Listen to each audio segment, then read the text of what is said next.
हाँ, चश्मा ही लगा लिया। देखिए,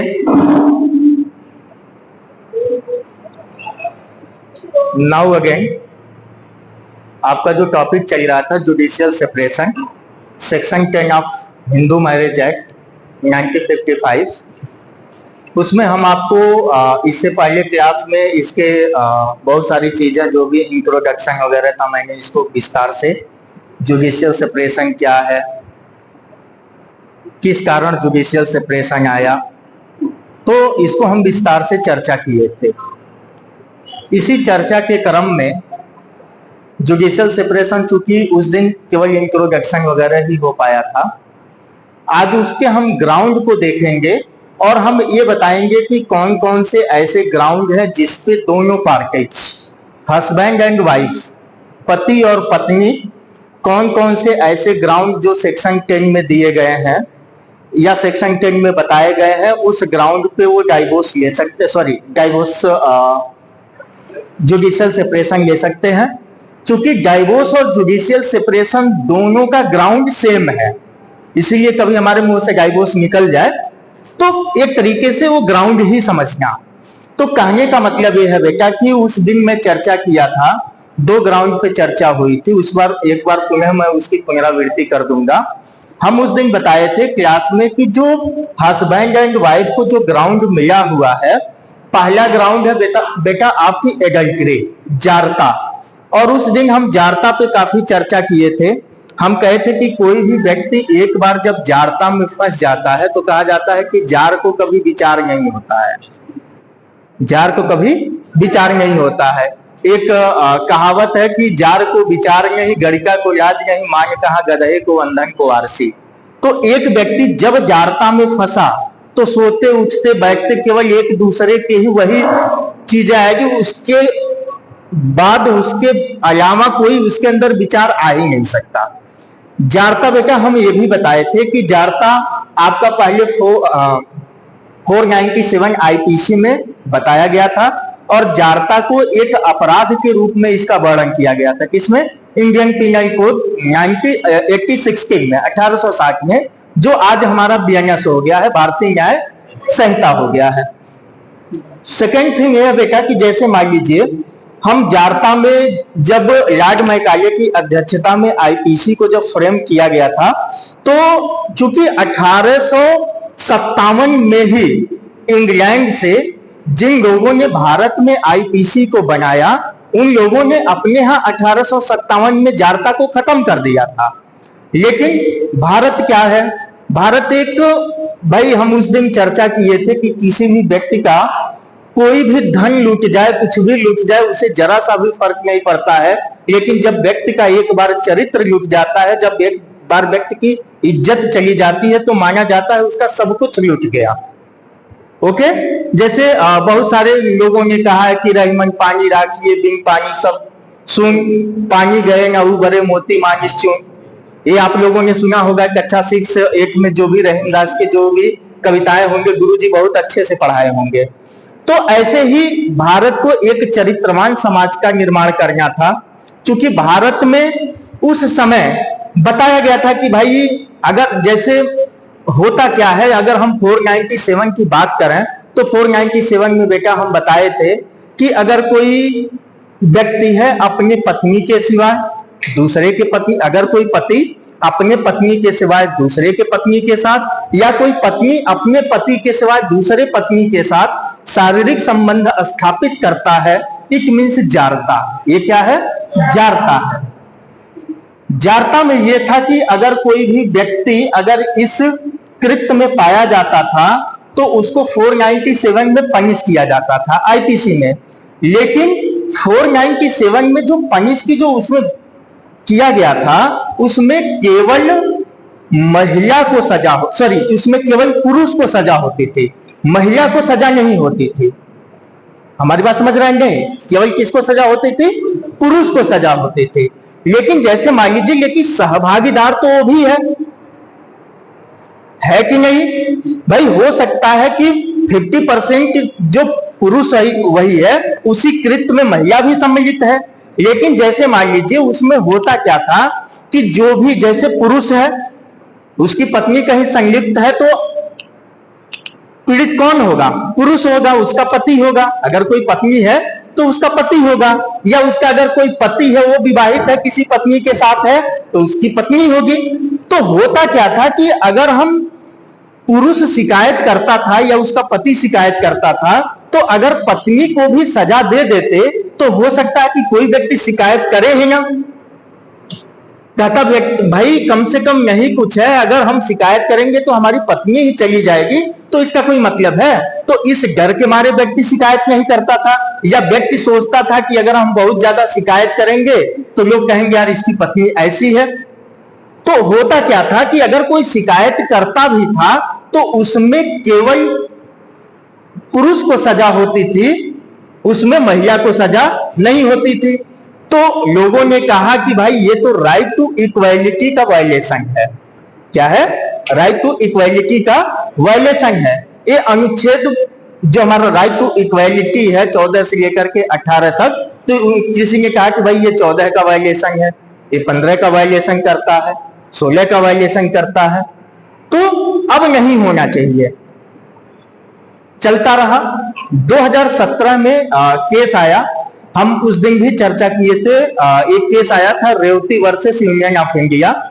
Revati versus Union of India के केस में सुप्रीम कोर्ट ने यह कह दिया था, स्पष्ट कहा कि पति पत्नी का रिश्ता इतना नाजुक होता है कि इस पे अपराध रूपी हथियार से वार नहीं किया जा सकता। किसने कहा? सुप्रीम कोर्ट ने कहा। यह सुप्रीम कोर्ट की टिप्पणी थी कि आपराधिक हथियार से इस पे वार नहीं किया जा सकता। और कालांतर में चलते 2017 में एक साइन जोसेफ के केस में 2017 सितंबर या अक्टूबर 2017 में एक याचिका दायर की गई सुप्रीम कोर्ट में, और 497 की संवैधानिकता को चुनौती दी गई।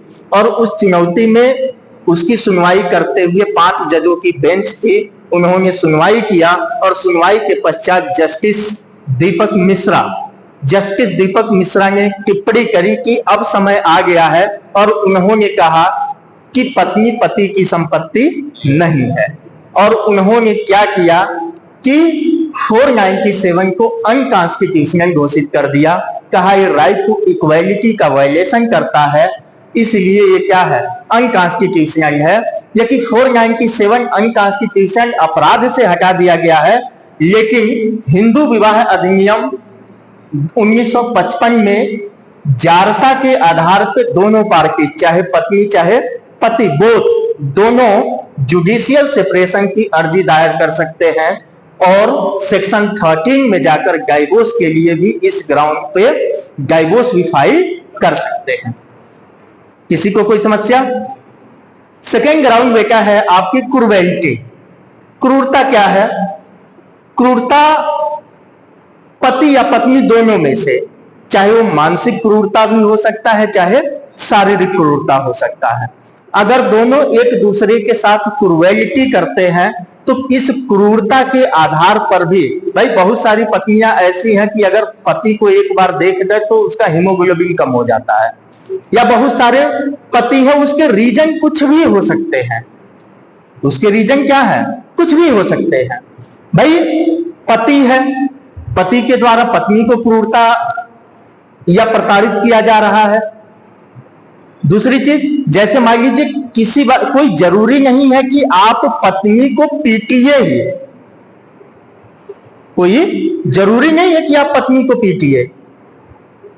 इसमें यह है कि जैसे मान लीजिए अगर कोई व्यक्ति कोई ऐसी बात, पति ऐसी बात कहता है या पति के नातेदार ऐसी बात करते हैं कि उस महिला को मानसिक प्रताड़ित किया जा रहा है, मानसिक रूप से उसे प्रताड़ित किया जा रहा है, इट मीन्स यह भी क्रूरता है। जैसे अभी पटना हाई कोर्ट का हम उस दिन बताए, एक दिन मैं पढ़ रहा था, पटना हाई कोर्ट का एक डिसीजन आया था कि पत्नी को चुड़ैल कहना क्रूरता नहीं है। ये आया था कि पत्नी को चुड़ैल कहना क्रूरता नहीं है। ये क्या है? मैं उस दिन भी बताया था कि जो पति पत्नी का रिश्ता होता है ये बड़ा अविस्मरणीय है, इसे शब्दों में बांधा नहीं जा सकता है। इतना खूबसूरत पल है, इतना खूबसूरत रिश्ता है। तो जैसे बिहार का लैंग्वेज है, जैसे लोग मजाक में पत्नी को चुड़ैल बोल देते हैं, अब तो जैसे अपने यूपी में बाबू बोलते हैं, जो बाबू सोना, बेबी बोलते हैं। तो एक तरीके से क्या है, उनको लगा होगा यार बार बार हमारा पति हमें चुड़ैल बोलता है, तो कोर्ट को भी स्पष्ट करना पड़ा और कोर्ट ने कहा कि पत्नी को चुड़ैल कहना क्रूरता नहीं है। तो कहने का मतलब बेटा ये है कि जब हम आएंगे आपको डाइवोर्स पढ़ाएंगे तो और सविस्तार इसको हम पढ़ा देंगे, लेकिन आप इतना समझ लीजिए कि क्रूरता के आधार पर पति और पत्नी दोनों एक दूसरे से जुडिशियल सेपरेशन ले सकते हैं। ओके, तीसरा है आपका डिजर्शन। डिजर्शन का मतलब यह है कि अभित्याग करना, उसका परित्याग करना। इसमें यह है कि कम से कम 2 वर्ष, कम से कम 2 वर्ष पति पत्नी एक दूसरे से क्या हो, अलग रहे। पति पत्नी एक दूसरे से क्या है, अलग रहते हैं। तो अलग रहेंगे कैसे, बिना किसी कारण के। अलग कैसे रहना है, बिना किसी कारण के, बिना किसी कंसेंट के। ऐसा नहीं है कि आपस में परस्पर सहमति है, पता चला कि व्यक्ति चला गया कहीं बाहर कमाने, या व्यक्ति कहीं ऐसे जॉब पे है चला गया जो 2 वर्ष तक आ नहीं सकता, तो ये भी तो एक तरीके से अलगाव हुआ। नहीं, इसमें कोई कारण नहीं होना चाहिए, बिना किसी कारण के। सखी वो मुझसे कहकर जाते, अगर वो कहकर गए हैं तो कारण है, अगर कह के नहीं गए हैं तो कोई कारण नहीं है। तो कहने का मतलब यह है कि अगर बिना किसी कारण के पति पत्नी दोनों एक दूसरे से अलग रह रहे हैं, तो इस आधार पर भी आपको कोर्ट के संज्ञान में लाना पड़ेगा कि हम दोनों के बीच में, हम दोनों 2 साल से अलग रह रहे हैं, पति पत्नी जैसा ऐसा कोई संबंध स्थापित नहीं हो पा रहा है, इसलिए हम लोग को जुडिशियल सेपरेशन चाहिए। तो इस आधार पर, डिजर्शन के आधार पर भी जुडिशियल सेपरेशन फाइल किया जा सकता है। ओके, फिर है कन्वर्जन ऑफ रिलीजन। हम आपको बेटा बता दें, ये आपका जो एक्ट का टाइटल है, ये है हिंदू विवाह अधिनियम। हिंदू विवाह अधिनियम का मतलब जितने मैं बताया था कि मुस्लिम, ईसाई, पारसी, यहूदी, इन चारों को छोड़ करके जितने हैं सब के सब क्या है, हिंदू हैं। ओके, अब हिंदू में हिंदू, बौद्ध, जैन, श्वेतांबर, दिगंबर, हीनयान, महायान, ठीक। फिर आपका वैष्णव, भागवत, वीर, शैव, लिंगायत, आर्य समाज, ब्रह्म समाज, इटीसी इत्यादि, ये जितने भी हैं इन चारों को छोड़ करके सबके ऊपर क्या है, हिंदू विधि लागू होगी। हिंदू विवाह अधिनियम 1955 लागू होगा और सब हिंदू में आएंगे।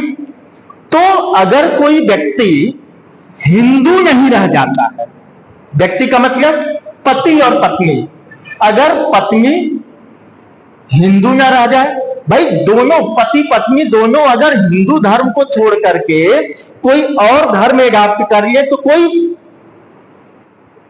ऐसी कोई विषय वस्तु जुडिशियल सेपरेशन की विषय वस्तु है ही नहीं है।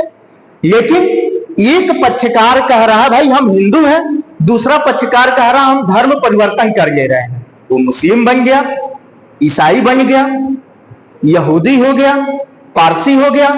तो इस आधार पर, इस कन्वर्जन ऑफ रिलीजन के आधार पर जो भी व्यथित पक्षकार होगा, भाई हो सकता है कि पति किसी और धर्म को अडॉप्ट कर ले, पत्नी कहे कि भाई हमें जुडिशियल सेपरेशन चाहिए, हम आपके साथ नहीं रहेंगे, हमें आपके साथ रहना ही नहीं है। या पत्नी किसी और धर्म को अडॉप्ट कर ले, पति कहेगा हम भी आपके साथ नहीं रहेंगे। तो इस आधार पर भी आप जुडिशियल सेपरेशन की अर्जी दे सकते हैं, न्यायिक पृथक्करण आप ले सकते हैं। ओके, नेक्स्ट है आपका अनसाउंड माइंड। अगर कोई व्यक्ति विकृत चित्त है, क्या है, विकृत चित्तता की उसमें है, मानसिक विकार, मानसिक विकार का मेंटल डिसऑर्डर, मानसिक रूप से इतना विकृत चित्त है कि वह व्यक्ति किसी चीज की ना तो सहमति दे सकता है, ना तो संतानोत्पत्ति कर सकता है, और उसे बार बार उन्मत्तता का दौरा पड़ रहा हो। बार बार पागल उन्मत्त हो जा रहा है, अपना शुद्ध बुद्ध खो दे रहा है, और इतनी विकृत चित्तता इस हद तक है कि उस व्यक्ति के साथ रहना जैसे लग रहा संभव नहीं हो पाएगा। तो उस कंडीशन में क्या होगा, वो चाहे पत्नी भी हो सकती है, चाहे पति भी हो सकता है। पत्नी तो 25% वैसे ही विकृत चित्त होती है, लेकिन अगर पता चला कि अगर 25% और आ गया तो फिर दिक्कतें हैं, तो लगता है। और दूसरी चीज, शादी होने के बाद पुरुष तो वैसे भी विकृत चित्त हो जाता है पहले से, और शादी हो जाने के बाद अगर हम देखेंगे स्थिति तो थोड़ी बहुत विकृत चित्तता सब में आ जाती है। भाई उस दिन भी इस पर हमने बहुत सारी चर्चाएं की थी। तो कहने का तात्पर्य यह है बेटा कि अगर दोनों बोथ पक्षकारों में से अगर असाध्य रूप से कोई विकृत चित्तता है तो इस आधार पे पति पत्नी एक दूसरे से जुडिशियल सेपरेशन ले सकते हैं। ओके, नेक्स्ट है आपका बेटा वेनरल डिजीज, रतिज रोग। रतिज रोग ये होता है कि जैसे मान लीजिए किसी भी व्यक्ति को HIV है, एक तरीके से संचारी रोग कहा जाता है, यानी ऐसे रोग जो संक्रमण से फैलते हो, ऐसे रोग जो संक्रमण से फैलते हो, जो गुप्त रोग है। तो कोई भी गुप्त, जैसे किसी को HIV हो सकता है, किसी को और भी रोग हो सकता है, दोनों पार्टीज को, चाहे पति को चाहे पत्नी को, तो इस आधार पर भी पति पत्नी एक दूसरे से जुडिशियल सेपरेशन ले सकते हैं।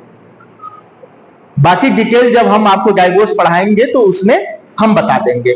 ओके, उसमें और विस्तार से बताएंगे। बस आप बेटा इतना समझिए कि जो वेनरल डिजीज है, HIV हो सकता है और भी कोई रोग हो सकता है जो एक तरीके से वेनरल संचारी रोग में आता है, जो एक दूसरे को पति और पत्नी के रिश्तों में संक्रमण से फैलता हो, ऐसे रोग है किसी भी पक्षकार को, तो इस आधार पे पति पत्नी एक दूसरे से जुडिशियल सेपरेशन ले सकते हैं।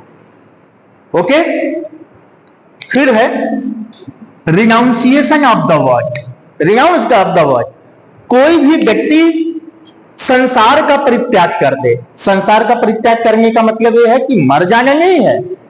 संसार का परित्याग करने का मतलब यह है कि जैसे मान लीजिए जब हम आपको विवाह पढ़ा रहे थे तो उस विवाह में मैंने आपको यह बताया था कि विवाह का जो उद्देश्य है वंश की वृद्धि करना है।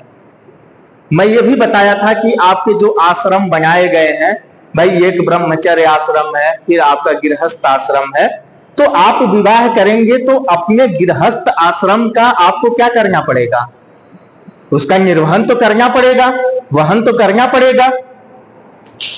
भाई ईश्वर ने अगर जोड़ी बनाई है, अगर ईश्वर ने उसको दोनों पहिए को सेट कर दिया है तो आप एक दूसरे के सहयोग से ही तो चलेगा।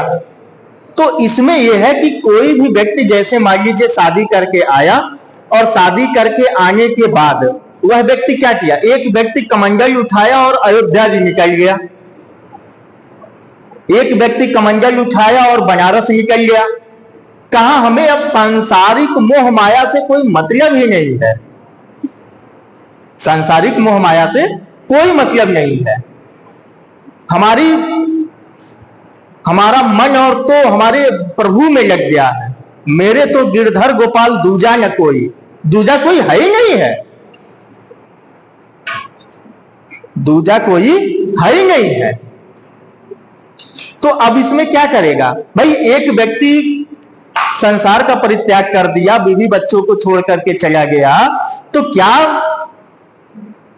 उस शादी का कोई मतलब है? तो अगर कोई व्यक्ति सांसारिक त्याग कर देता है, किसी धर्म का परवज्या ग्रहण कर लेता है और कहता है कि अब हम इससे कोई मतलब नहीं है, मैं सन्यासी हो गया, तो उस कंडीशन में पति दोनों हो सकता है बेटा, कोई जरूरी नहीं है कि पति ही हो, पत्नी भी हो सकती है। भाई पत्नी कह दे कि भाई हमारा मन तो कहीं और लगा है, हमसे कोई मतलब नहीं, भैया शादी क्यों किए, शादी नहीं करनी चाहिए, क्योंकि शादी का उद्देश्य ही है वंश वृद्धि करना। भाई शादी के बारे में बताया गया था कि ये भाई मांस से मांस का और हड्डी से हड्डी का संबंध है, और आप कह रहे हो कि हम सांसारिक त्याग कर रहे हैं, हमें मोह माया, हमारे अंदर कोई कामना रही नहीं गई है। तो इस आधार पे अगर दोनों पति पत्नी में से कोई भी अगर संसार का परित्याग कर देता है, प्रज्ञा ग्रहण कर लेता है, तो इस आधार पर जुडिशियल सेपरेशन लिया जा सकता है, जुडिशियल सेपरेशन की अर्जी दायर की जा सकती है। ओके, नेक्स्ट है मिसिंग फॉर 7 ईयर्स।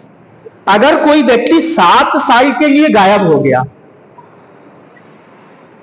7 साल से क्या है, गायब है, उसका पता नहीं है,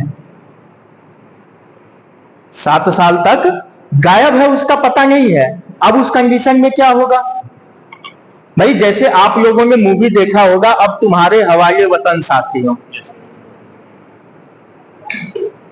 या थोड़ा सा इस पे अगर हम चर्चा करें तो जब आप आईपीसी पढ़ेंगे तो आईपीसी में एक आपको बताया जाएगा आर वर्सेस टॉलसन का केस बताया जाएगा। टॉलसन, आर वर्सेस टॉलसन का केस है। आर वर्सेस टॉलसन के केस में जैसे मान लीजिए कानून ये कहता है, इंग्लैंड का कानून है कि अगर कोई व्यक्ति 7 साल से पहले अगर वो गायब हो जाता है, उसकी पत्नी या पत्नी गायब हो गई या पति गायब हो गया, अगर वो 7 साल से पहले शादी कर लेता है तो ये क्या है, दुर्विवाह का दोषी है, आप नहीं कर सकते। कम से कम आपको 7 साल तक वेट करना पड़ेगा। बात आई समझ में? अब उसमें जो मिसेस टॉलसन थी उन्होंने शादी कर ली, और जो मिस्टर टॉलसन थे वो फौज में थे, अचानक बम फटा, वो गायब हो गए। अब उनके यूनिट वाले आकर के कहे कि आपके पति इस दुनिया में नहीं रहे। अब उनको तो पता तो था नहीं कि हमारे पति जिंदा है। ये बेटा एक एग्जांपल हम बता रहे हैं आईपीसी में। आपको जब मेंसिरिया पढ़ाया जाएगा तो मिस्टेक ऑफ फैक्ट और मिस्टेक ऑफ लॉ के बारे में बताया जाएगा। तो ये मिस्टेक ऑफ फैक्ट था। भाई लॉ कहता है कि आप नहीं कर सकते, ये तो हमें पता है, हमने लॉ का उल्लंघन नहीं किया, लेकिन मिस्टेक ऑफ फैक्ट क्या था कि उनकी पत्नी को नहीं पता था कि आप जिंदा है, लेकिन जो आपके साथ वाले थे, जो आपके बटालियन थे, उन्होंने बताया कि आप इस दुनिया में नहीं रहे।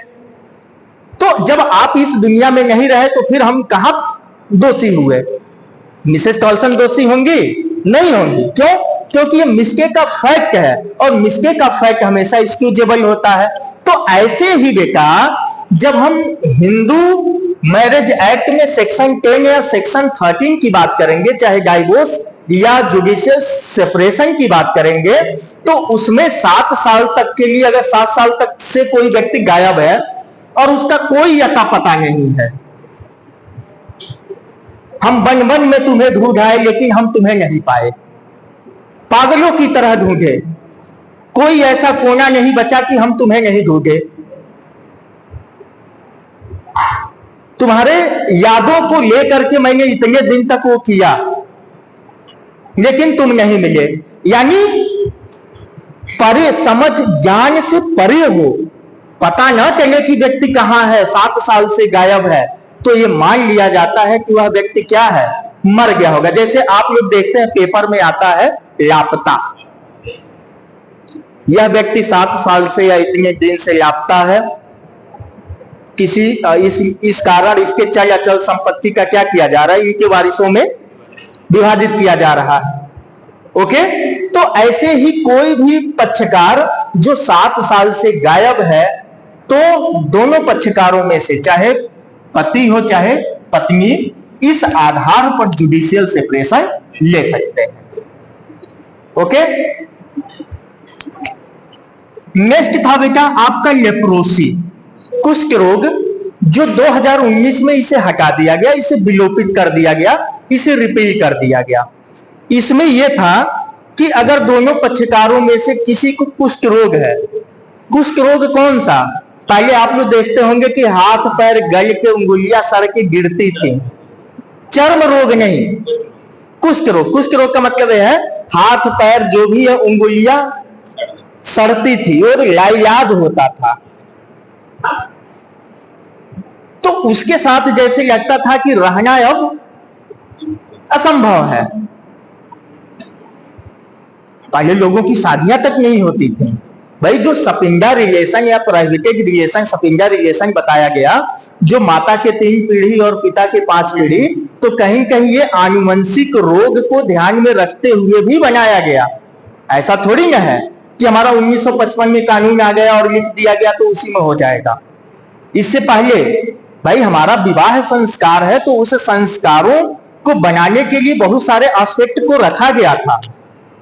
ओके, तो अगर कुष्ठ रोग किसी व्यक्ति को है, अब चूंकि कुष्ठ रोग पहले इतना टेक्नोलॉजी थी नहीं, कुष्ठ रोग का इलाज संभव है और हमको लगता है कि भारत अब कुष्ठ रोग मुक्त हो गया है। बहुत कम लोग, हमको लगता है ना के बराबर है, एक आध केस मिल जाएगा चीज है, लेकिन अब ना के बराबर है, कोई व्यक्ति अब कुष्ठ रोगी नहीं रह गया है। तो इसलिए 2019 में चूंकि पहले यह ग्राउंड था, डाइवोर्स का भी ग्राउंड था, जुडिशियल सेपरेशन का भी ग्राउंड था, लेकिन 2019 में इसे क्या कर दिया गया, रिपील कर दिया गया है। इस अब ये आधार नहीं रह गया है। ओके, तो ये तो था बेटा आपका जो जुडिशियल सेपरेशन था। ये जुडिशियल सेपरेशन के जितने भी ग्राउंड थे, एडल्ट्री, क्रूरता, डिजर्शन, आपका conversion of religion, unsound mind, फिर mineral disease, renounce of the world, missing for 7 years, या लेप्रोसी, जो भी था आपका ग्राउंड, जो पति और पत्नी दोनों को मिला था। ओके, लेकिन 4 अस्त्र ऐसे हैं जो केवल महिलाओं को मिले हैं। किसको मिला है? महिलाओं को मिला है। 4 ग्राउंड ऐसे हैं जो केवल महिला को है, केवल पत्नी को, महिला मतलब पत्नी को, किसको मिला है? पत्नी, ओनली वाइफ को मिला है। वो क्या है? पहला है बायोगैमी। पहला क्या है? बायोगैमी। बेटा देखो, भारत में नारी बहुत ही चरित्रवान है, नो डाउट। यह मान लिया जाता है कि पति के रहते, पति कितना हो निकम्मा हो, पति के रहते कभी पत्नी दूसरी शादी नहीं कर सकती। पति के रहते कभी पत्नी दूसरी शादी नहीं कर सकती। किसी शायर ने कहा है कि हम नहीं कहते कि तुम हमारा कहा किया करो, एक बार प्यार की नजर से देखा तो करो। पत्नी की इतना ही शिकायत रहती है।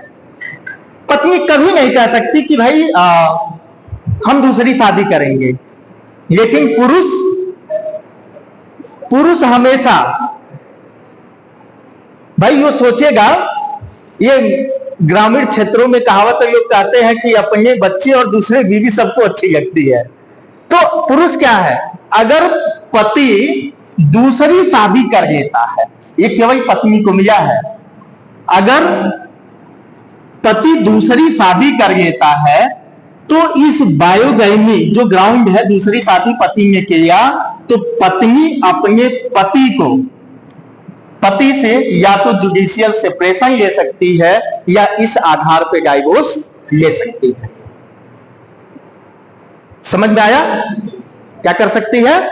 या तो जुडिशियल सेपरेशन, चूंकि जुडिशियल सेपरेशन हम बता रहे हैं, बहुत सारी पत्नियां हैं वो कहेंगी कोई बात नहीं भैया तुम ले आए, ये होता है।